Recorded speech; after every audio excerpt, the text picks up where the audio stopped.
It wasn't to be for Emma Raducanu at the Citi Open, with the Brit beaten in the semifinal by Anna Kalinskaya. Raducanu lost in straight sets to her Russian opponent, who progressed into the final where she met Leylah Fernandez, despite the disappointment of losing in Washington, D.C. Raducanu was at least treated to the impromptu visit of Kalinskaya's dog, which ran onto the court after the match. The dog, which is named Bella, burst onto the court and ran straight for Kalinskaya, who hoisted the dog into the air, much to the amusement of the crowd in the American capital.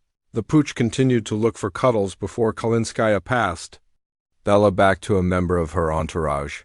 It was the second consecutive day Bella had made an appearance, given she'd also shown her face during Kalinskaya's victory against Clara Towson in the previous round. Bella has become somewhat of a cult hero at the hard court event, with Kalinskaya's furry friend having even been given her own credentials.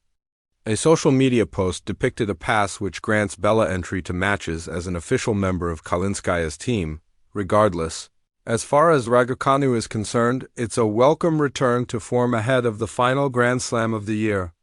Commenting on her run to the last four, former tennis ace Barry Cowan told Tennis Head, "I think grass and fast hard courts are her best surfaces. I think the reason for that is that she is a great timer of a tennis ball. And when she won the U.S. Open, she predominantly played her tennis on the baseline and used her great timing to hit the ball early and rush her opponents. Obviously, on the slower hard courts, on the clay courts, it's a totally different type of style that is required. But yeah, I mean, she can do well at the U.S. Open, but I think that the women's tour is something where I do feel. I look back to Washington last year as a good example. I thought she'd played a great in Washington.